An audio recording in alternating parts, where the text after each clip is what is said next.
bigyan natin ng reaction, opinion itong article published sa Manila Times kung saan lumalabas na napakahina ang kaso o napakahinang mga ebidensya na sinabmitar laban kay Pangulong Duterte sa ICC. So, nasupalpal ang gobyernong ito dahil dali-dali nilang isinorender ang ating Tatay Dugong. Yung pala, wala rin eh. Sinasabi nilang 30,000 allegedly ang mga biktima.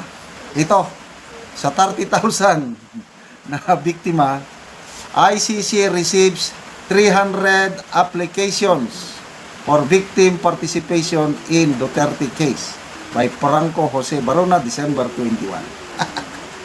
300 lang ang mga testigo nila. Nako. Then, out of that 300, fewer than 5% ang may related sa kaso. The International Criminal Court Registry reported it had received only 303, to be exact, applications for victim participation in the case against former President Rodrigo Duterte, describing the figure as limited, napakaliit, compared to the potential pool of victims. In a report submitted to Pre-Trial Chamber 1, dated December 19, 2025, the registry said the low number of applications was largely due to the absence of publicly available information on the specific charges. The prosecution's document containing the charges was filed confidentially on July 4, 2025, and no public version had been released as of the report submission. Considering that the DCC was only filed confidentially, the victims' participation and reparation section has been unable to provide any information regarding the crimes Mr. Duterte is charged with, the registry stated. It added that the victim support groups had informed the court that they would begin assisting potential applicants only after the DCC was issued publicly and its scope clarified. Ito na. Pakinggan nyo ha. 30,000 allegedly ang biktima. 303 lang ang nag-volunteer na mag-participate. Ito, reklamo kami. Ito ha. The registry further noted that fewer than 5% of the 303 applications appeared to relate directly to the 78 incidents of murder and attempted murder identified in the confidential charging document.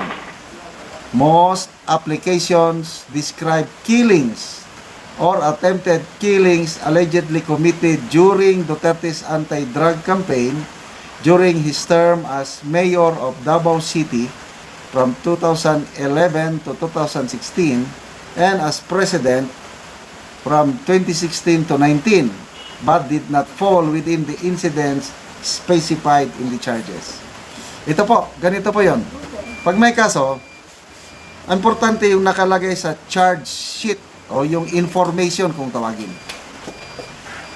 Kung ano ang nakasulat doon, doon lang magre-revolve sa ang kaso, ang trial. Any evidence or any na hindi nakalagay doon sa charge sheet o information, wala. So, mayroong 78 allegedly murder or attempted murder. Yun ang laman ng kaso. Itong 303 na nag-submit ng application, less than 5% ang nagsasabi na doon lang. So, all the rest, wala. Hindi nakapasok doon sa charge sheet o sa information sa kaso.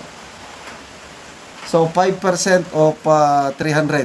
Paano yan? Ma-compute. Kakaunti. Kung 10%, 30. So kung 5%, 15. So, lumalabas, 15 lang o 15 lang ang testigo nila. Paano ngayon yan? Crimes against humanity. Tapos 15 lang ang testigo. Wow! Anyway, to me, this is a good development. Magkakaroon ito ng, pag matuloy ng trial, mas malaki ang chances na mananalo ang ating Tatay Digong. Kasi, kung minsan kasi, preponderance of evidence, testigo. Kung kakaunti ang mo, wala. Kasi, ang kailangan dyan is proof beyond reasonable doubt. Kailangan patunayan nila. Crimes against humanity. Papaan? 15 lang. So, malaki pa ang pag-asa natin, mga ka-DDS. Ituloy lang natin ang pagdarasal. Sabi ni Atty. Roque, may dalawa pa tayong hihintaying desisyon na kung favorable ang desisyon dito, makakalabas si Tatay Digong. Una, yung fitness of Tatay Digong to undergo trial. Short memory na daw si Tatay Digong. So kung short memory, wala na.